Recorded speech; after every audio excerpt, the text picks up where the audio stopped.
Welcome back to Washington Football Maniacs. We are your hosts, Brandon Scott and Greg Sykes. A lot of exciting news, man. A lot of exciting news. A lot of moves being made by the Washington Commanders. So we're going to briefly go over day one's transactions, and then we're going to get into today because we have a lot of newcomers coming into DC. We got a fair share of Cowboys, but it's all good because they are no longer Cowboys. They are now Washington Commanders, so we definitely going to celebrate with that. So let's get into it. But before we do, if you're not a member of Washington Football Maniacs, definitely consider it, man, because we have a lot of good content coming your way, man.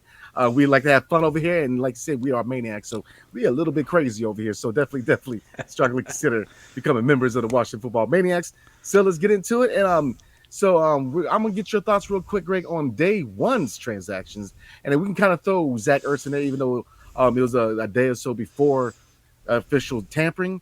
But looking at the signings real quick for yesterday and the day before, Zach Ertz was signed to a one-year deal. Obviously, familiar with Cliff Kingsbury.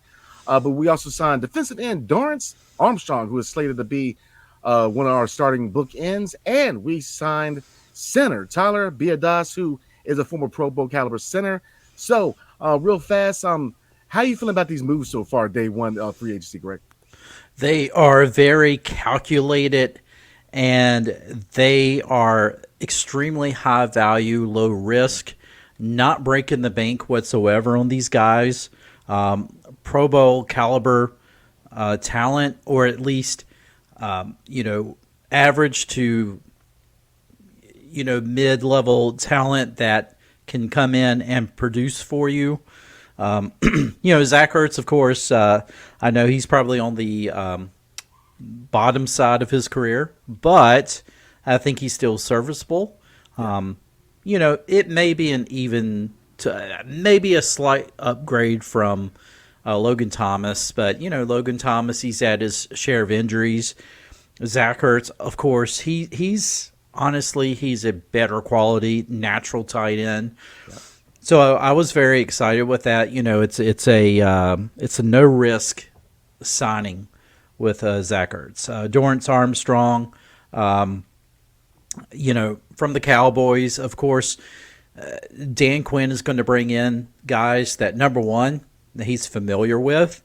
Number two, guys that he knows has produced, can fit in his system, his defensive system.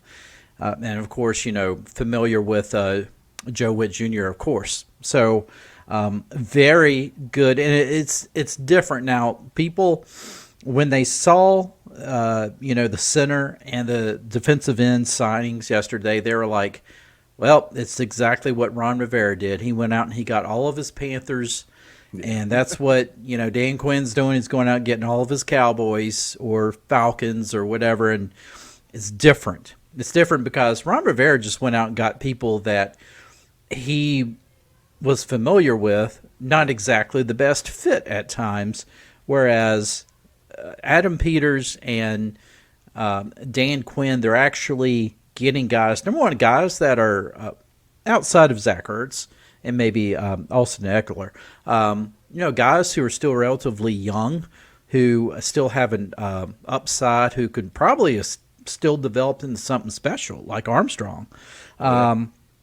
That center position, though, that's exactly what we needed. Because I've talked about this in other videos before where I said, as far as the offensive line, if you're going to have a young quarterback starting for you, well, if it's a rookie or first or second year guy, you need to have a strong offensive line. You need to have a great, solid starting center, because the center, a lot of times this guy's going to be calling a lot of protections for the offensive line. And so you need a guy like that who can come in, and he's going to be the quarterback's best friend. And so signing Tyler was certainly that was a bullseye signing, in my opinion. So that was the only two that I think we signed on the first day, because second day, as you'll allude to, Brandon, Adam Peters just went off. Oh I yeah, mean, he's just honestly, you know, I was talking about it before, and I'm like, you know, I've said this over and over again, and it still rings true yeah, that Adam Peters is going to supplement through free agency. He's going to build through the draft. My thought with supplementation is he's going to pick up two or three guys, you know, in free agency. He's not going to really waste a lot of time in free agency. And then he's going to try to fill everything else with the draft. Boy, was I wrong. So I didn't understand his way of supplementing. So far he has signed at the time of the recording of this video 12 free agents. oh yeah. But he's not like breaking the bank. He's not going out and signing over the hill guys. He's signing guys who can come in and contribute. Now, there's a couple that we will get to that would be like a very interesting pick. But overall, I mean, you know, these contracts are so team friendly. And some of these contracts are 1 year prove it deals. So overall, he hasn't really made big splashes in free agency. He is bringing in high quality people who can do the job, who knows the system. And so, and plus, a lot of these guys have ties to a lot of his assistant coaches. So that's another reason why you're seeing some of these guys come in. But overall, yeah, day one, very excited, even though that maybe not nearly the excitement that Eagles fans had on day one. But nevertheless, definitely filling some areas of need. Oh, absolutely. You hit the nail on the head when you said that.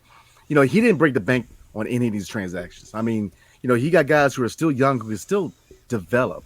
And, you know, now, you know, we filled a lot of needs, man. And I think that, you know, if you add that to the fact that, you know, we got to bring spanking new coaching staff, this general manager knows what he's doing. You know, he knows how to build a team.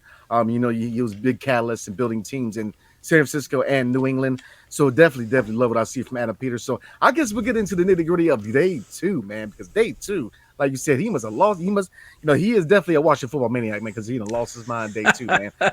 So let's get into it.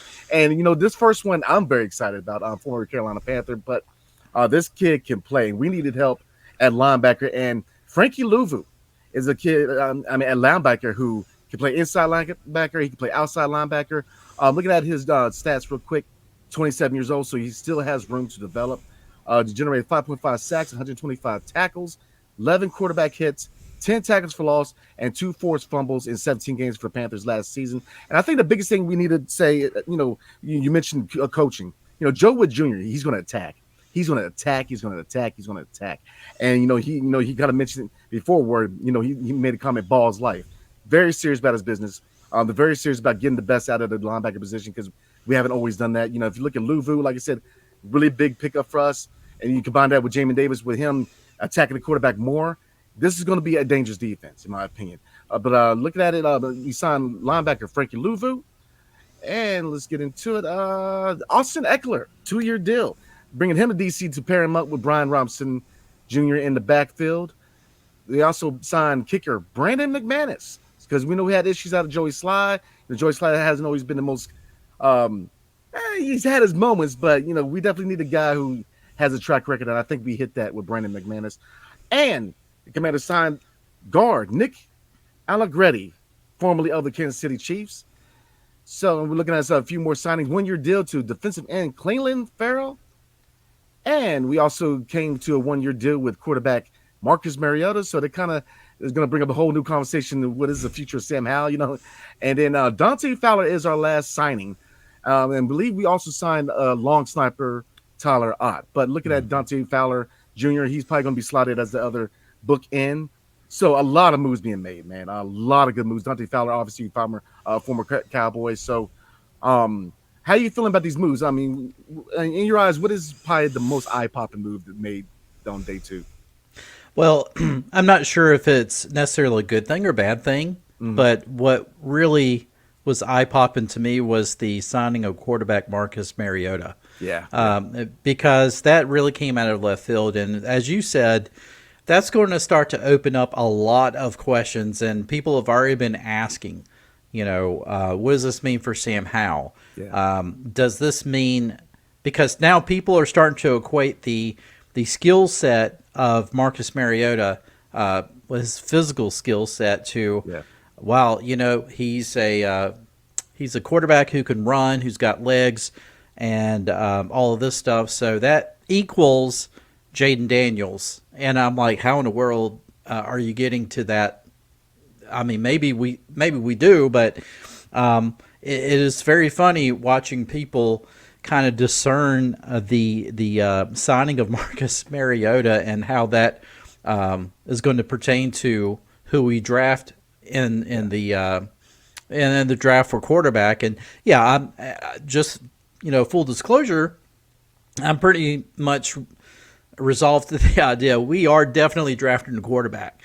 Now, I'm not necessarily going to say we're drafting quarterback number 2. I would say it's highly, highly likely. But who knows? I mean, if we don't go out and sign a left tackle in free agency, Tyron Smith is still available, at least as I know of right now. Then do they trade down, somehow get one of those All-American left tackles out of the draft and then get a quarterback later on? I mean, maybe that's what they do. Yeah. But still, it's very interesting because it does raise some questions. Well, is Sam Howell is Sam Howell going to compete still for the QB1 position? Is Marcus Mariota coming in to compete for the QB1 position? Is it automatically going to be given to the rookie? And if the rookie starts, who's going to be QB2? Is it going to be Mariota or is it going to be Howell? So that's very interesting. It was a very interesting signing there. That's the biggest one that popped out to me. The other ones, though, I mean, the kicker, Brandon McManus, he's a slight upgrade, I think, over Joey Sly. I had no problems with Joey Sly. I think that Joey Sly was actually much better further away, and I think some of his misses he had to do with Cheeseman. But But hey, I welcome any upgrades in any position. So if they felt like they needed to upgrade kicker, I'm fine with that. I'm glad that you went over, pronouncing some of these last names like Ella. Because I murder people's names. I really do. But, left guard, the center, already two guys that are huge upgrades on the offensive line. And then we have Cosme, who has solidified his position on the offensive line. So now really it comes down to really your bookends there. What are they going to do on that? I don't think they're done in free agency just yet, but are they going to go to the draft to complete the overhaul of the offensive line? Very good moves for defensive end, as you alluded to. Dante Fowler, I think he followed Dan Quinn from Atlanta to Dallas. So I'm glad you agreed, because I was like, is that right? I don't know. I might be making it up. But no, I mean, excellent signing there. And also, I kept hearing about making Jamin Davis into a hybrid pass rusher as well. And you alluded to Luvu, Frankie Luvu. Wow, maybe he might be the best. I don't know yet, but maybe he is the best linebacker we have signed since London Fletcher. I mean, it's been a while since we've had a really good linebacker. I mean, no offense to the guys who have been here in the past, but nobody has touched London Fletcher, and there's just nothing but upside for Frankie. So I am excited with that. That's really upgrading an area that we needed to upgrade badly. And there was also, not on this list, there was a safety that was... Yep, I was just about to say something. Jeremy Chan. Yes. And you can probably see me looking off of the camera a little bit. Um, yeah, I had done a screenshot of all the list of free agents that we had signed, and then I think they had signed him like right after I did this screenshot. So I was looking through here, and I'm like, wait a minute, we signed a safety. I'm sure we did.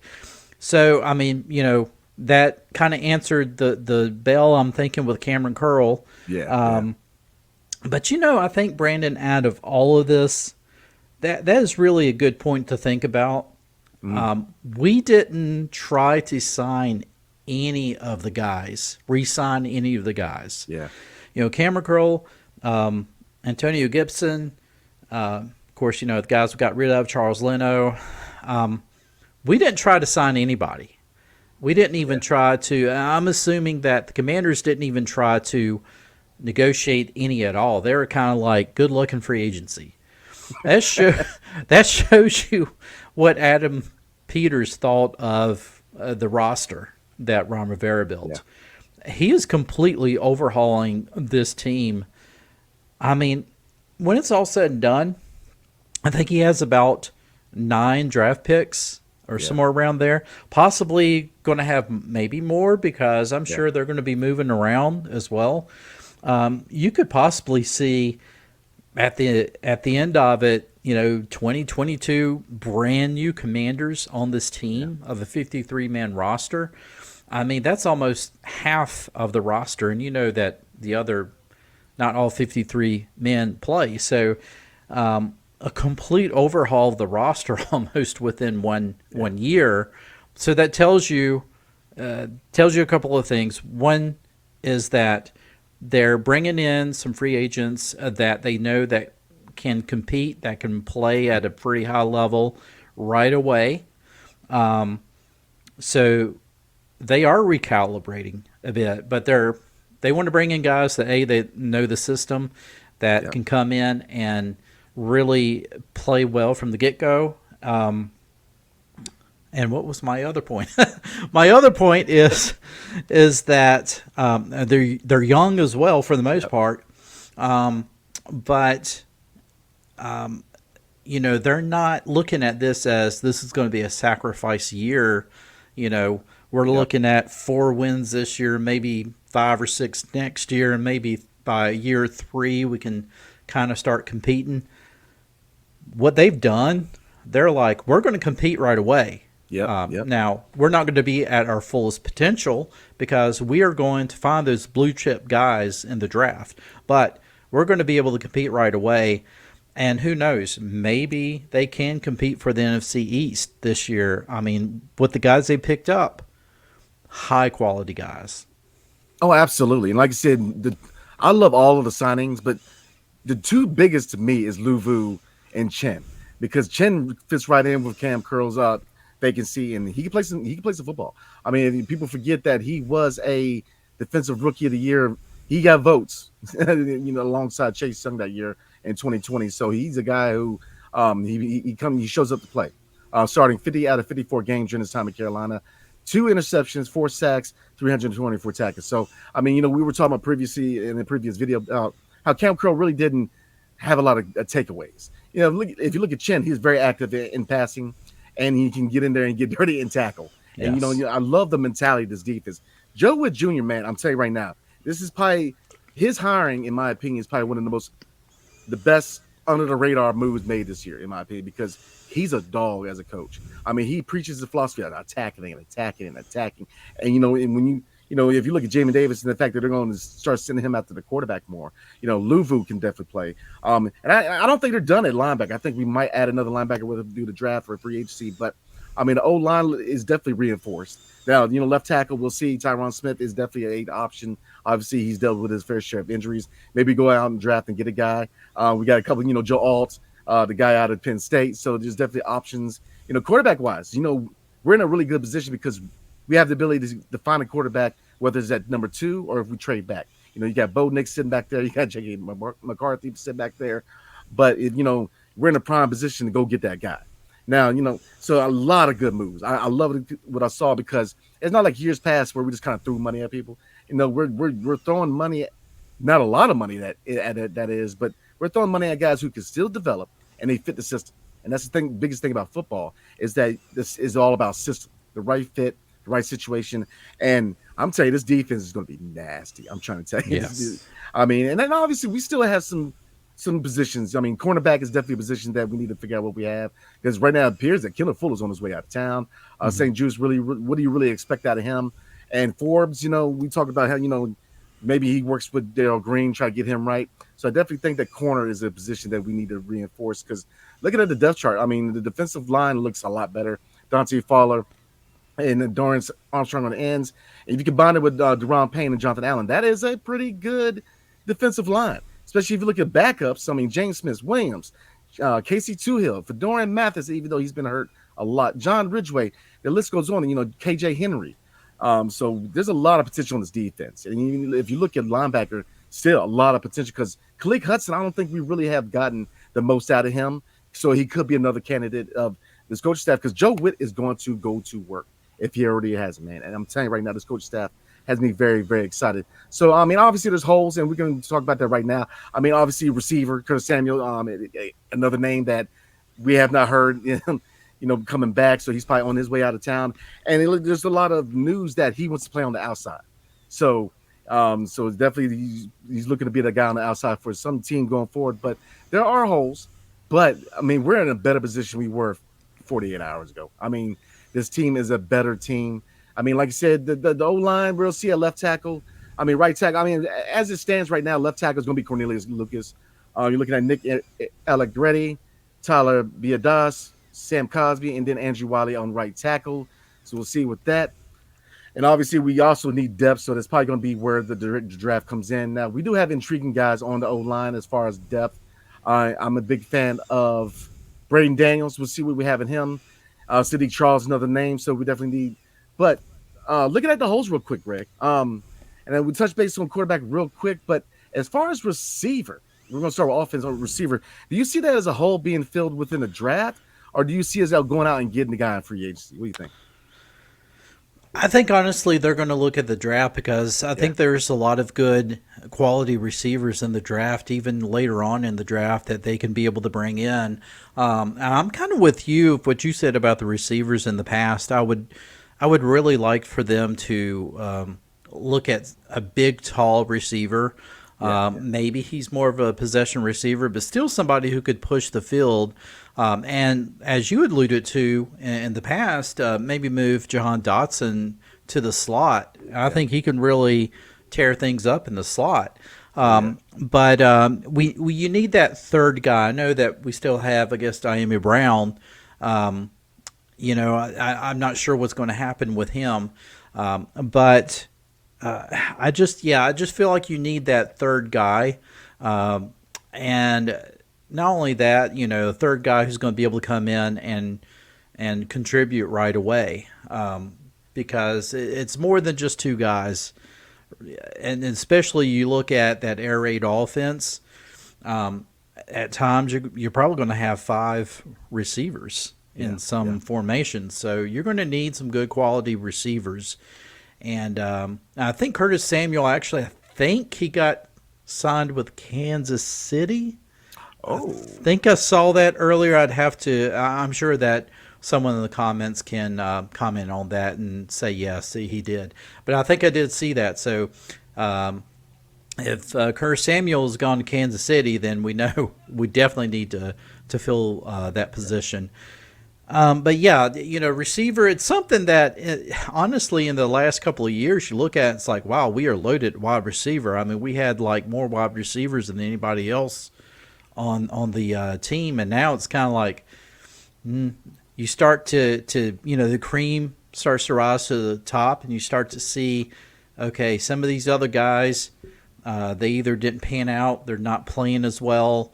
Um, and now, I mean, you still got, who is it? Like I said, Jamie Brown, um, mhm. guy from Kansas City. My mind is going blank. Brian Pringle. Brian Pringle, who Yep. actually put in some really good numbers for us Yeah, last year. absolutely. So I don't know. Maybe they decide to look at him and keep him. But again, he's not a huge guy. So I would like to see someone just a huge target there. And maybe what's going to happen is they're going to start supplementing a little bit more with Zach Ertz and, targeting him more because I feel like that in Cliff Kingsbury's offense, he really likes targeting the tight end. So you may see a lot more of that.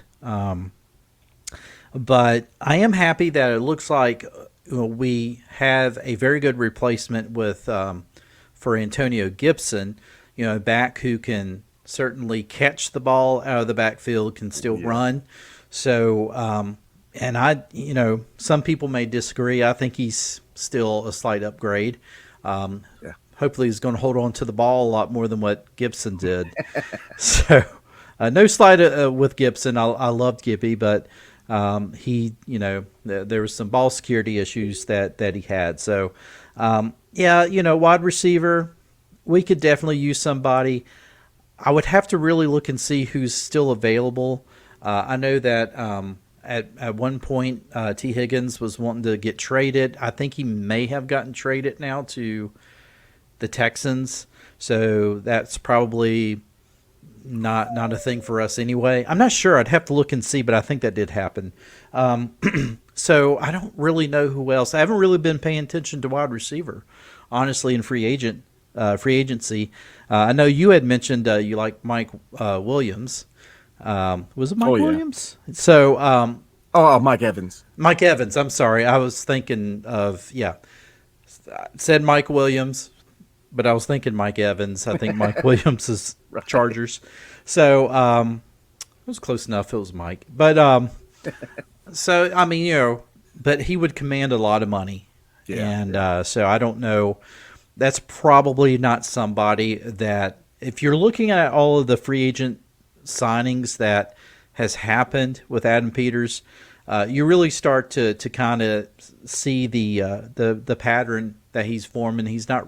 You're still looking at guys who's, maybe on the other side of 25, but to me, still young. If you're 27, you're prime. I mean, you're young. You're in the perfect spot in the NFL, in my opinion. So he's targeting a lot of guys around that age. So that being said, I tend to feel like they're probably going to look at wide receiver in the draft, but I also feel like they're really truly going to go for the best player available in the draft. And they can do that now because of all of the pickups they have so far gotten in free agency. I think seriously they're going to be able to be like, this is the best guy, we're drafting him. And so hopefully it is going to be a receiver that we pick up and somebody who can start day one. Yeah, I totally agree, man. And if you look at this draft, this is a wide receiver heavy draft. I mean, there's a lot of talent in this draft at wide receiver. So I would love to see us pick up maybe 2, maybe 3 wide receivers because, there's power and depth. We don't really know what we have in De'Ami Brown. We'll see on that.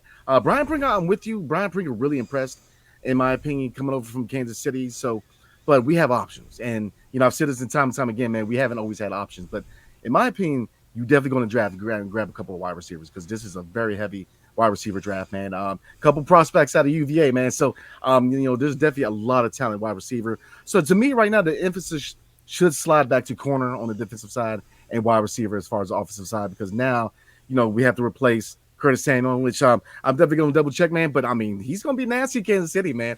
I mean, it's definitely good to see Curtis Samuel move on, find the right spot, man, because barring injury the first year here, I feel like, being that Swiss Army knife, he played good football here in DC. But we have options, man. So yeah, man. Obviously, we are gonna be your go-to source for all free agency news, man. So definitely tomorrow, we're gonna keep you guys in the loop of potential moves being made tomorrow. But shouldn't be too many, but we'll see because we didn't think it was gonna be many from the get-go. And General Manager Adam Peters, man, definitely proved us wrong. So before we move on, man, or before we roll, anything else you want to cover real quick, Greg? No, just Adam Peters is definitely being very active. So folks, just stick to Twitter because I've been refreshing it every 5 seconds.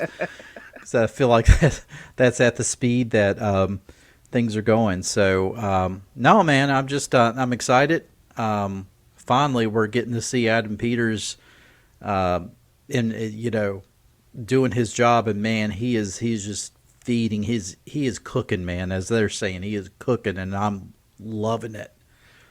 It's like Absolutely, man. is that Burger King? Am I loving it? No, that's McDonald's, right? Yeah, McDonald's. I'm Yeah, loving it. yeah. I had McDonald's today. I should have known. Oh man, And like you and, said, and people out there are like, we can tell, Greg. We can tell you've had McDonald's. You need to stop with the McDonald's. Go ahead. hey man, you know what? You hit the nail on the head though. Adam Peters is cooking like an air fryer, man. I mean, I'm telling you right now, he is doing a good job. And then I think that kind of in closing, man, the biggest thing is competency in the front office. You know, we have not always had that, and we've had general managers where under Dan Snyder where really didn't have the autonomy to go out there and make the decisions. And Adam Peters has that autonomy.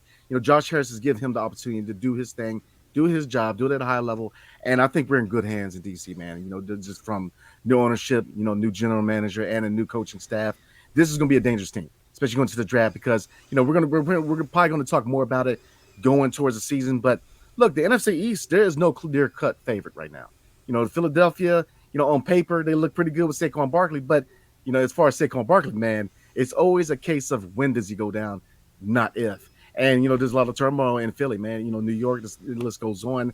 We've taken a lot of good talent away from Dallas, so it's going to be interesting to see how they recoup. So, I'm very, very excited for the future. Obviously, definitely tune in because we're going to be doing a lot of draft stuff, looking at position groups, especially wide receiver, cornerback. A lot of needs for this team, so definitely tune in because, like I said, we're just a little bit crazy over here to watch the Football Maniacs, man, but we like to have fun. That's So, right. definitely appreciate you guys, man. So, hail to the Commanders, and we will see you guys tomorrow for another daily recap of free agencies. Definitely appreciate you guys. So, everybody have a good night and peace. Peace.